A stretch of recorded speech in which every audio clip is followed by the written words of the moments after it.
Hello and welcome to The Cinemologists. When I was a lad, there was just one movie for me, and that movie was The Black Hole. What? You've never heard of The Black Hole? Oh, you have, and you're rolling your eyes. Well, no cake for you!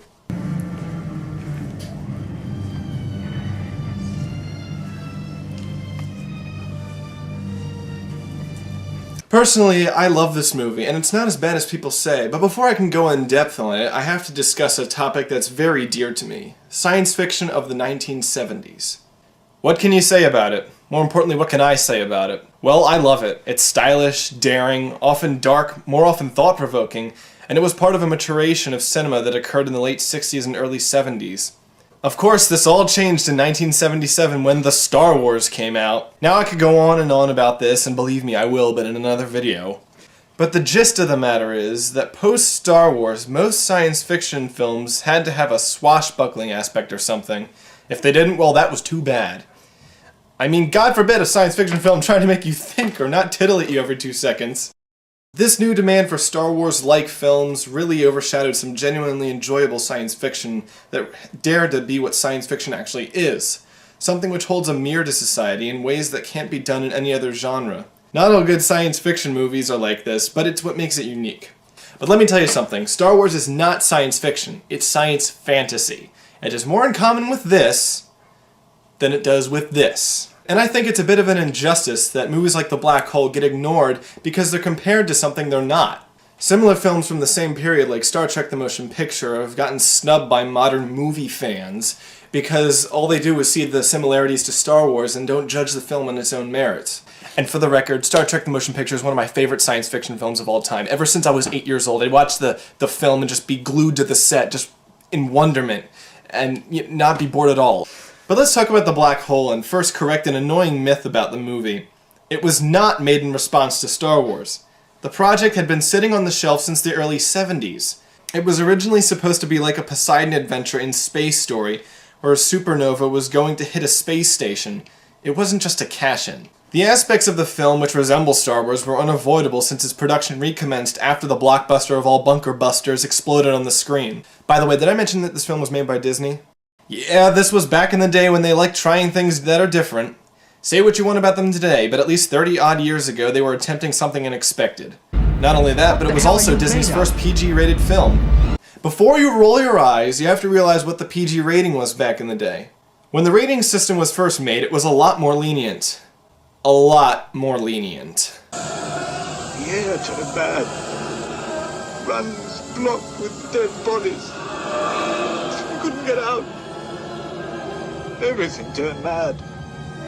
Water, earth, roots, grass. This was a big step for Disney, as The Black Hole did try to push things like having swearing, visions of hell, and disembowelment. What I find quite interesting about the film is that it's a haunted house film in space. The movie pulls this off quite well in some of the best scenes of the film. The sequence where Dan Holland explores the crew's quarters in the ship is a mysterious and creepy scene and almost a sad one. He goes through the belongings of a now departed crew member, their clothes, and even a photo of what could be their loved ones. It all works without dialogue and builds an eerie atmosphere. A similar scene takes place when Ernest Borgnine's character finds an inexplicably large aggro station on a ship with apparently one man.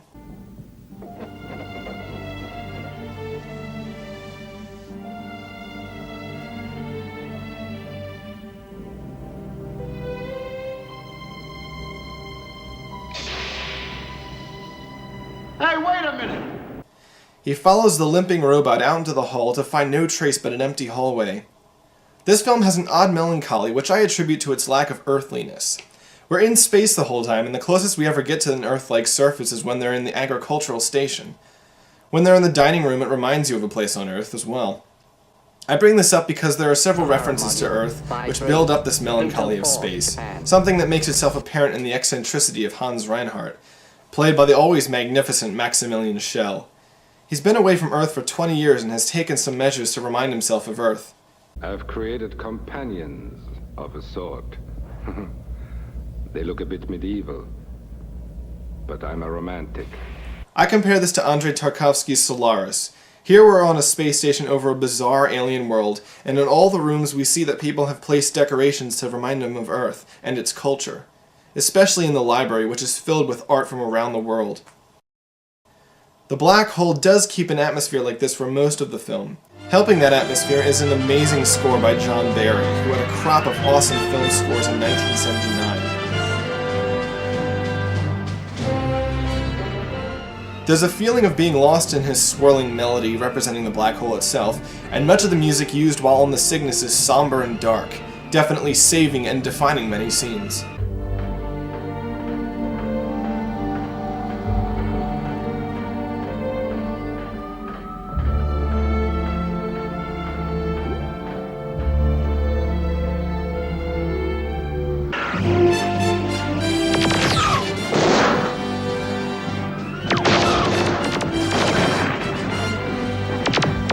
The Black Hole is one of the last great special effects movies, when special effects were prospering and we had entire magazines devoted to them.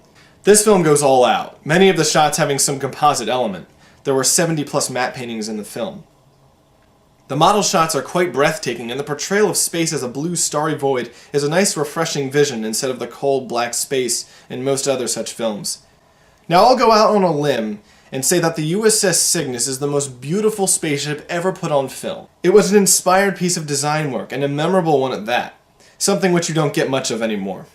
Most impressive are the shots of the Cygnus entering the black hole, and the other world inside of it. Visually, a lot can be said for the film.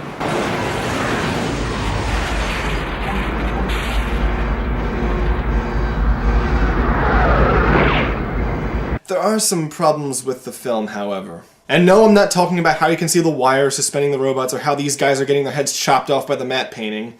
Those things happen still today, it's just that today we have digital technology to help hide it. When I say problem, I mean... its mission to discover habitable life in outer space. Yeah, how did that even get past the first reading? The writing is somewhat standard, but the directing can be a little flat at times, and it leads to some odd moments. Did I have to reply? Charlie? The acting for the most part is average, not bad, but nothing to rave about. You've got some great actors in it, Max Schell, Anthony Perkins, Ernest Borgnine, you've that woman from Time Machine and Dark of the Sun. Plus you've got Robert Forster, who honestly gives the best performance for what his part demanded, although Reinhardt is rather entertaining. And darkness was upon the face of the deep. Not to mention, Roddy McDowall and Slim Pickens voiced the two hero robots. Although seriously, what the devil was with the endless platitude spewing from Vincent? I mean, honestly, he's a cooler robot than R2-D2, but man, you try my patience. Cooperative enough about getting us operable. A wolf remains a wolf, even if it has not eaten your sheep. A lot of people have gone on to say that the film wasn't a success. Now, just because some people who actually worked on the film say this, doesn't mean that they actually know what they're talking about. I mean, they were obviously, a bunch of them, unhappy with the film, and they might have just gone on to assume it was a flop. I know this is just repeating part of the Star Crash review, but it seems this misconception happens quite often. To set the record straight, The Black Hole had a budget of around $20 million and made a profit of about $10 million.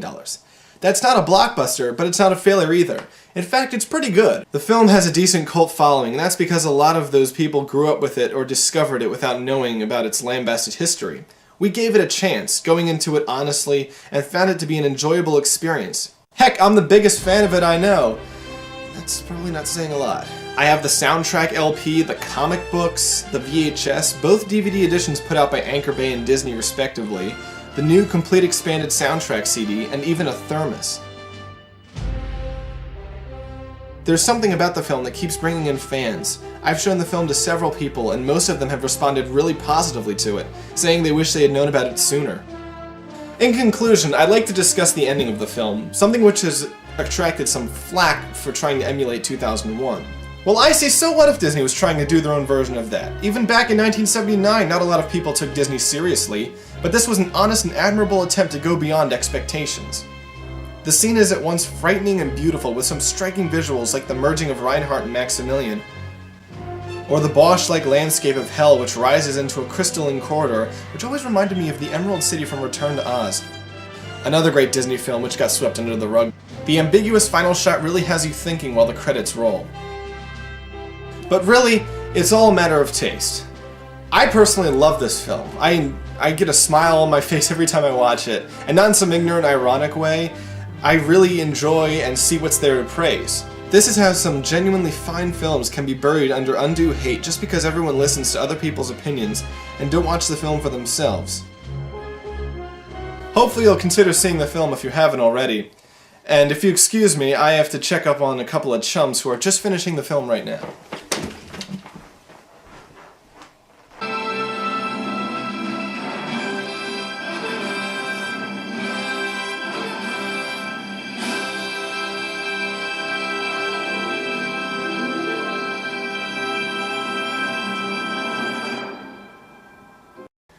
So what'd you guys think of it? Habitable life?